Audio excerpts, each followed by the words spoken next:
everybody doing a timer? If not, it's I got okay.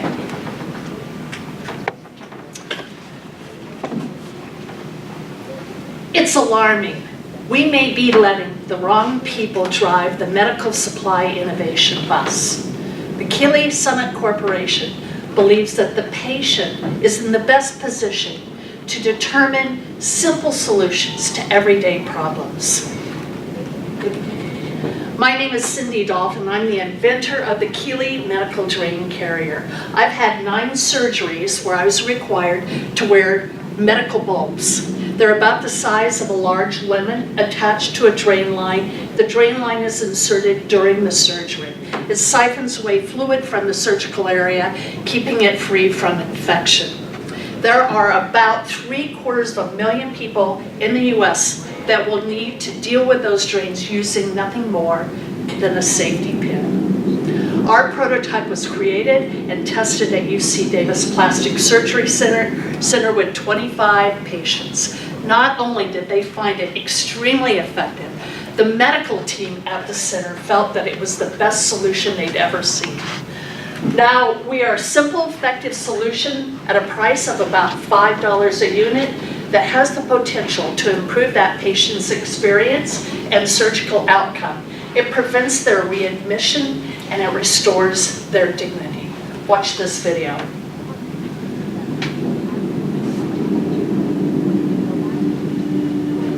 The JP drain was invented almost 50 years ago and is intended to keep the surgical area clean of infection and prevent complications. It is almost tragic that the safety pin is considered a medical device and is still standard issue after major surgeries. I'm Cindy Dalton. I'm a 3-time breast cancer survivor.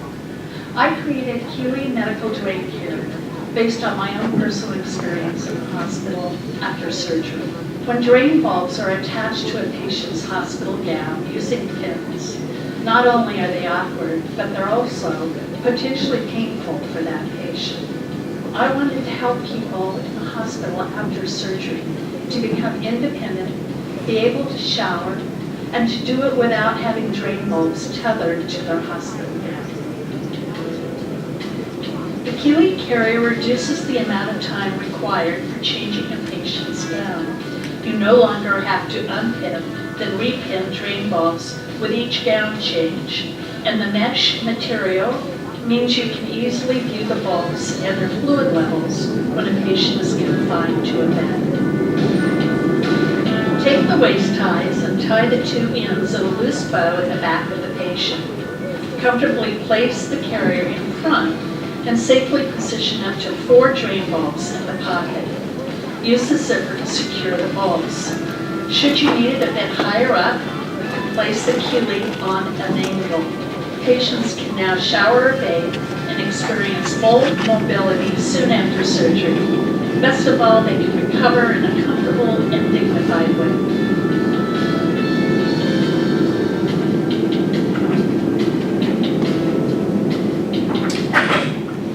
All right, so the current medical supply and distribution system is extremely frustrating.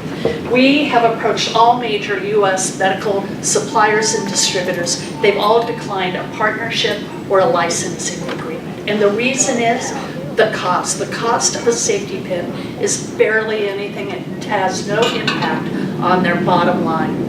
The one medical supply company that we are working with has a pay-to-play model. So in order for us to have access to their sales force, we have to pay an annual premium of upwards of $60,000. So our big, hairy, audacious goal is to create Kili Summit Corporation to be the first patient-driven medical supply organization in the country, and starting with our Kili medical drain carrier. When we finally have more runway, we are going to be the leader in simple, viable innovations that are created by patients. This has got a very small window of opportunity. We're going to be looking at an independent medical sales contractor. They come at a very high price. They demand about 20% of gross sales, but they are considered the main champion of innovation in the medical supply company. Our 2018 goal is to sell 100,000 units, which means this will be about $100,000 annual income, but we're sweetening the pie by offering a co-founder status if their performance is profitable and strong. We bring a rich portfolio of corporate assets, including a very strong and dynamic customer acquisition database. We also have very strong documented feedback loop, and we're extremely appealing to the media. They love this story. The nurses are our secret weapon. They are actually their job is made easier by using the Kili medical training carrier, and they're an extraordinary army of advocates within the hospital setting. So make a difference. Here's the ticket. Join us and disrupt the current medical paradigm. Pave the way for future patient-driven innovations. Today we're asking for a $250,000 investment in return for 5% equity in the company. 100 will be for the medical sales rep, 10 for a customer feedback loop, 60 for a product R&D, and finally 80,000 for marketing. Please help us bring patients back into the medical innovation equation. Thank you. So we start our Q&A always with what can we as a community do for you? Yes, thank you, and I've already thought about that. As we mentioned, we're developing a very large database of medical professionals that find this product attractive and useful. So if you know anyone in the medical profession and you'd be willing to share their contact information and email address, we'd like to add it to our database. Or we just had a great story come out in Scrubs magazine, which is targeted to nurses, and more than 700 nurses liked it. We would be willing to share that with you so that you could share it with your contact so they feel like they knew our product a little better. That's one thing. Another is we're looking for advisors. I'm pretty much a solopreneur, and I have a lot of people who have been very helpful, including Laura and Jeff, who have been really helpful in building my company. They've been advisors. I'm looking for more advisors, particularly somebody in the CRM world, where we're currently using HubSpot, the free version of it. We'd like to take it to the next level, so looking for an advisor that can help us with that. Awesome. So I'll open questions up to everyone. Yes? The slide just before this one, there was a little girl holding something. What was that about? Yeah, can I go back to that? Because this young lady at the age of 11 had cancer, leukemia, and had to get chemotherapy for 9 months and felt very uncomfortable laying in the infusion room and it's a very depressive surrounding, I have to say. And so she invented a backpack that had an infusion pole on it so that she could get up and move around and not have to stay in that infusion room. And now we're talking to her about taking that to the next level. Thanks for asking. So it's simple stuff like that. Things that patients would know that probably the medical supply industry doesn't even have a clue about. Yeah? These bulbs, so far they look the same. Are they all manufactured by the same company that makes these? Is it bulb? Is that? Yeah, they're bulbs. They're called, actually, the clinical name is Jackson Pratt Drain bulb. And no, they're not made by the same company. They're manufactured mostly in China, but there's probably 3 or 4 manufacturers. What is a couple questions on this. What is the cost range for those devices among the manufacturers? I'm not sure what the cost range is to the distributor, but the distributor sells them for about $80 per unit. So it's $80 per bulb and then a safety pin. Yeah. And you're saying I want to do $80 per bulb plus $5. Yeah. And then they can sell it not for $80, they can sell it for more than allegedly, Yeah. but Charge. their cost doesn't let them do it. They say that it's free for the safety pin. All the manufacturers say the safety pin's free. Yeah. I don't want to one-up my competitors with a Kili bag. Yeah. I know, it makes no sense to me. I mean, I've talked to all the major suppliers. I've said, this is a selling point for you. You're going to be going in with something that's going to help their patients recover. And they said, no, we just don't want to increase the price on our product right So that's what I'm curious. It seems really competitive then. It must be really competitive. Yeah, I guess it is. I mean, they're very secretive, I have to say, the medical supply industry, they're not really forthcoming. All other alternatives are fanny packs, other people doing other things? No, there's really no competition. There are a couple of items that people can buy online, but they're far more expensive. They're like $80 a unit, and they can't go in the shower. So we've created an entire new category of a simple, inexpensive, and clinical. This can actually be sanitized, so it can go into the surgical area with the patient. Oh, got it, okay. So it's a whole opportunity, a whole new category, but so far they're not getting their heads around it. Now we do have a number of hospitals that have taken it on. UC Davis Medical Center, University of Chicago Medical Center, which got an inquiry from NYU Medical Center. So there's some traction. We're excited that there's going to be, we think, going forward, a lot more interest as media begins to give us more coverage and the word gets out through nursing. What will your costs go down to volume? Okay, so cost of goods, in order to manufacture, it's about 40 cents a unit, and then shipping it from overseas is about 40 cents a unit, so our cost is a little under $1 per unit. And we don't want to charge a lot of money for it. It's not something that we see as a huge money maker. It's really more, I want to be sure that we're helping these poor patients when they're going through a really critical time of their recovery. Typically, they have to wear these drains for 3 to 4 weeks. Yeah. I thought you did a great job. Good opening. I think you caught everybody's attention and you were very confident as you spoke, and the action to watch this was very good, so very direct. I do have a couple concerns seeing your presentation, and especially since you said most of these distributors were secretive. So how have you protected your idea when you talk with them? Because I think your product is very simple, and that's great, but would it be hard for them to replicate? It wouldn't be hard. And actually, there's already a copycat out there. Okay.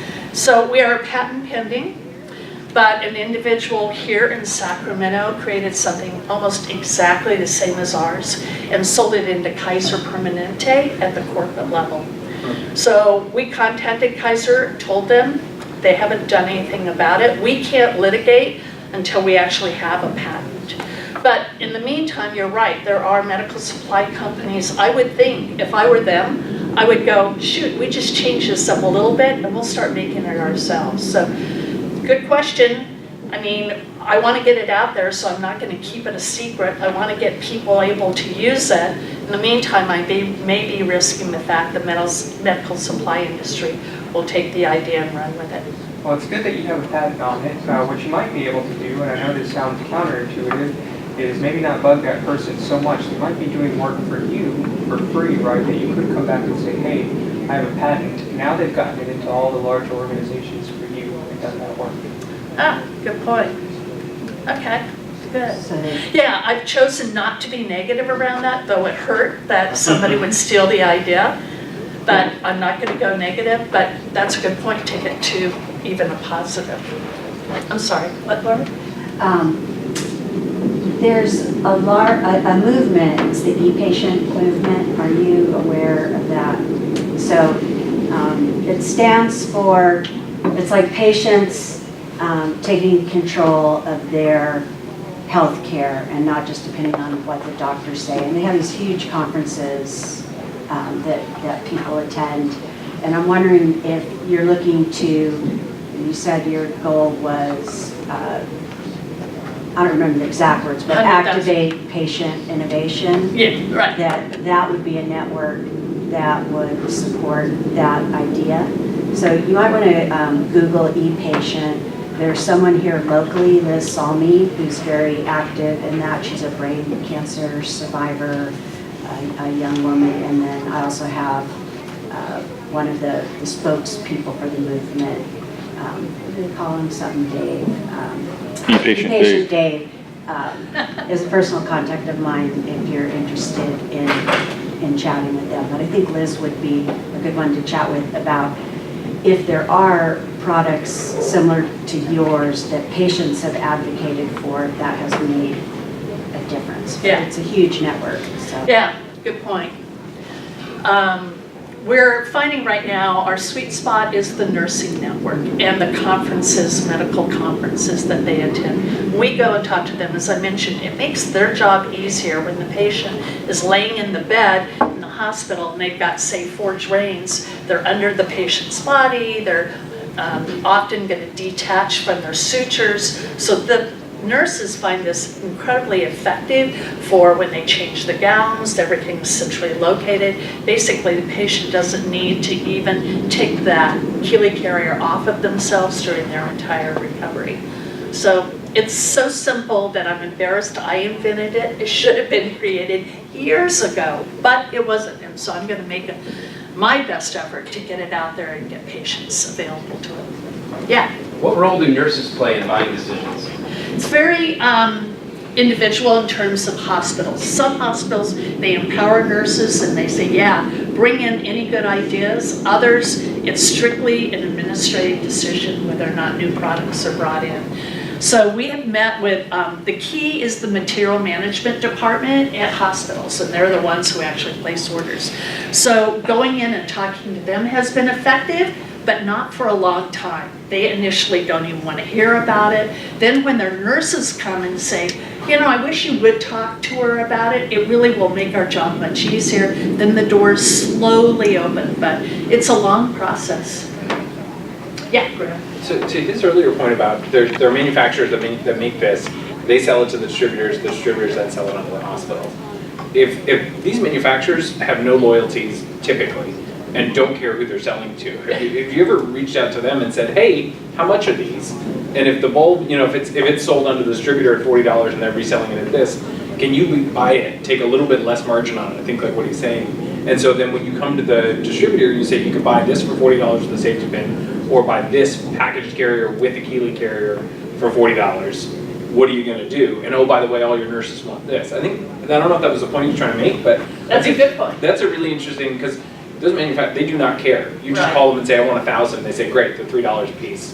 What's your address? Right. So that might be an interesting opportunity to be more, to package it yourself as opposed to telling, because going to them and saying, you're doing this, now you have to do this, it's almost telling them they have to do work.